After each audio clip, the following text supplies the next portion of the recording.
Hello guys, আজ আমি তোমাদের সামনে নিয়ে চলে এসেছি কি বলো তো, এগুলো হচ্ছে এগ চিকেন রোল। তো বাড়িতে যখন খুব কম উপকরণে সহজেই বানিয়ে নেওয়া যায় তখন আর বাজারে দোকানে যাওয়ার কি দরকার। তো চলো রেসিপি শুরু করি। এখানে আমি পরিমাণ মতো ময়দা নিয়েছি। যেরকম যে কটা বানাবে সেই রকম পরিমাণে ময়দা নেবে, আর সামান্য লবণ আর একটু সাদা তেল দিয়ে এইভাবে মিশ্রণগুলোকে ভালো করে মিশিয়ে নিলাম। এইবার আমি অল্প অল্প করে জল দেব আর ময়দাটাকে মেখে নেব। এইভাবে একটা মণ্ড তৈরি করে নিলাম।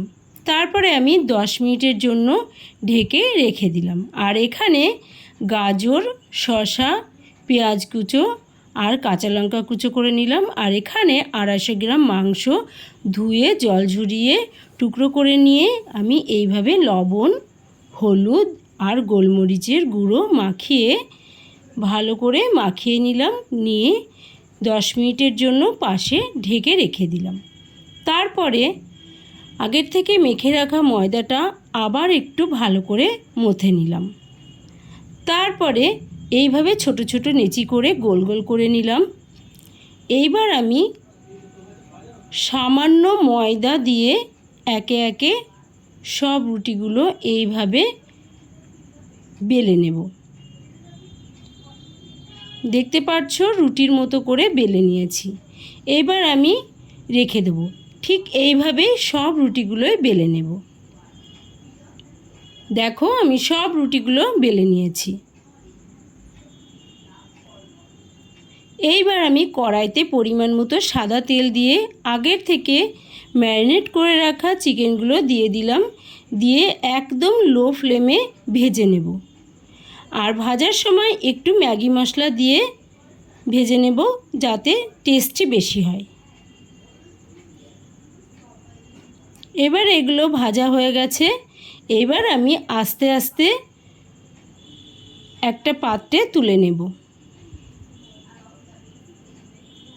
তোলা হয়ে গেছে। এইবার আমি পাশে রেখে দেব। এইবার একটা চাটুতে সব রুটিগুলো আমি একে একে এইভাবে সেঁকে নেব। তারপরে চাটুতে পরিমাণ মতো সাদা তেল দিলাম। আর এদিকে একটা পাত্রে একটা ডিম আর সামান্য লবণ দিয়ে ফেটিয়ে নিলাম। তারপরে তেল গরম হলে চাটুতে দিয়ে দিলাম। আর উপর থেকে রুটিগুলো দিয়ে এইভাবে 2 মিনিট চেপে চেপে ভেজে নেব। তারপরে উল্টে দিয়ে আরও 2 মিনিট ভেজে নেব। এবার একটা কাগজ রেখে তার উপরে রুটিগুলো দিয়ে দেব। এবার আমি রুটিটাকে ভালো করে সাজিয়ে নেব। প্রথমে আমি গাজর কুচো দিলাম, তারপরে শসা দিলাম, তারপরে পেঁয়াজ কুচো দিলাম, তারপরে কাঁচা লঙ্কা। এইবার দেব ভেজে রাখা চিকেনের টুকরোগুলো। এবার সব শেষে উপর থেকে পরিমাণ মতো টমেটো সস দিয়ে দেব। ব্যাস, এইবার রুটি সাজানো হয়ে গেছে। এইবার রোল করার পালা। এইভাবে আস্তে আস্তে রোল করে নেব। তারপরে নিচের দিকটা ভালো করে মুড়ে নেব, না হলে নিচে দিয়ে সব পড়ে যাবে। দেখতে পাচ্ছ একটা রোল তৈরি করা হয়ে গেছে। এইভাবে আমি আস্তে আস্তে সব রোলগুলোই বানিয়ে নেব। দেখো সব রোলগুলোই বানানো হয়ে গেছে। দারুণ হয়েছিল খেতে। তোমরাও প্লিজ বাড়িতে বানিয়ে খেও। আর আমার মেয়ে তোমাদের কাছে কিছু বলতে চায়, সেটা শোনো। হ্যালো দোস্ত। তো আমি এখন আমার মায়ের খাবারের রিভিউ দিচ্ছি।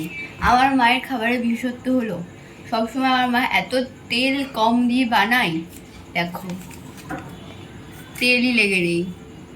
আর আমার মায়ের আজকে এগুলো এত সুন্দর পাতলা এত নরম হয়েছে, খেতে ভীষণই ভালো লাগছে।